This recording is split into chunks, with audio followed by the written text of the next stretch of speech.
అవసరం ఎప్పుడు పడుతుంది అంటే యూజువల్గా కోవిడ్ అండ్ ప్రాథమిక లక్షణాల గురించి మాట్లాడుకుంటున్నాము. ప్రీవియస్ ఎపిసోడ్లో చెప్పినట్టు. నమస్కారం అండి, నా పేరు డాక్టర్ నరేష్ దూడే.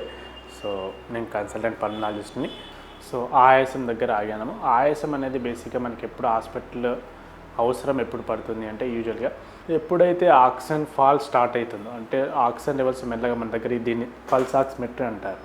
సో ఇది పెట్టుకొని మనం చూసుకున్నప్పుడు ఎప్పుడైతే దీంట్లో oxygen levels plus pulse oximeter pulse rate రెండు చూపిస్తూ ఉంటాయి.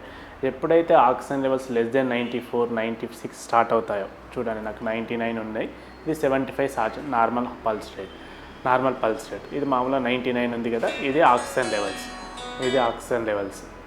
సో వీటిని మనం ఇనిషియల్ లక్షణంగా స్టార్ట్ అయిన దగ్గర గురించి మీకు డాక్టర్ దగ్గర ఎవరైతే ప్రిస్క్రిప్షన్ ఇస్తారో ఆ ప్రిస్క్రిప్షన్ ఇచ్చినప్పుడు మీకు ఈ పల్స్ ఆక్సిమీటర్ కూడా మీరు ఒకటి తీసుకొని ఇంటి దగ్గర మానిటర్ చేసుకోవచ్చు. అంటే ఎప్పుడైతే ఆక్సిజన్ లెవెల్స్ 96 కంటే పడిపోతున్నాయి, లేకపోతే పల్స్ ఆక్సిమీటర్ పల్స్ రేట్ ఏదైతే ఉందో మోర్ దెన్ 110 కంటే ఎక్కువ పెరిగిపోతుంది, లేకపోతే ఆక్సిజన్ లెవెల్స్ ఈవెన్ అంటే ఏమి మందులు వాడినా కూడా మీకు దగ్గు అట్లనే పర్సిస్టెంట్గా ఉంటుంది, లేకపోతే వీక్నెస్ కంటిన్యూ అవుతుంది, జ్వరం తగ్గట్లేదు, ఇట్లాంటివి ఉన్నప్పుడు మీరు ఖచ్చితంగా వెళ్ళి హాస్పిటల్లో అడ్మిట్ అవ్వాల్సి ఉంటుందండి.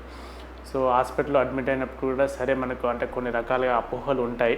డెఫినెట్గా నిజంగా ఇప్పుడు హాస్పిటల్ అవసరమా, హాస్పిటల్లో ఇది జరుగుతుంది అది జరుగుతుంది, లేకపోతే వేరే వాళ్ళ ఇన్ఫెక్షన్స్ మనకు వస్తాయి, ఇట్లాంటివన్నీ ఉంటాయి. ఇట్లాంటి అపోహలన్నీ మనకు వద్దు. బేసికల్లీ ఏంటంటే మనకున్న జబ్బుకి మనం హాస్పిటల్కి వెళ్ళాల్సి ఉన్నప్పుడు వేరే వాళ్ళ నుంచి మనకు వచ్చి సంక్రమించేది ఏమి ఉండదు. ఎందుకంటే మనకున్న జబ్బే పక్కన వాళ్ళకు కూడా ఉంటుంది.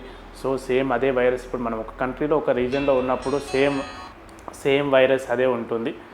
సో కాబట్టి ఒకరికి సంక్రమించేది, వ్యాధి సంక్రమించడం అనేది చాలా తక్కువ.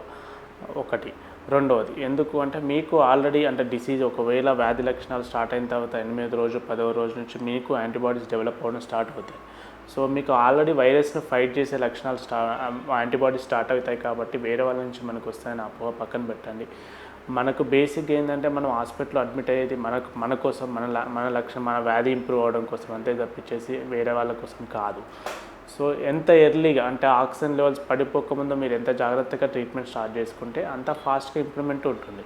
ఒక్కసారి ఏదైతే ఆక్సిజన్ లెవెల్స్ పడిపోవడం స్టార్ట్ అవుతాయో అప్పుడు మీకు ఏంటంటే ఈ లక్షణాలను స్టార్ట్ అవుతాయి. అప్పుడు కొంచెం క్రిటికాలిటీ అంటే మనకి ఏదైతే ఉందో అత్యవసర పరిస్థితి రావడం అనేది స్టార్ట్ అవుతూ ఉంటుంది.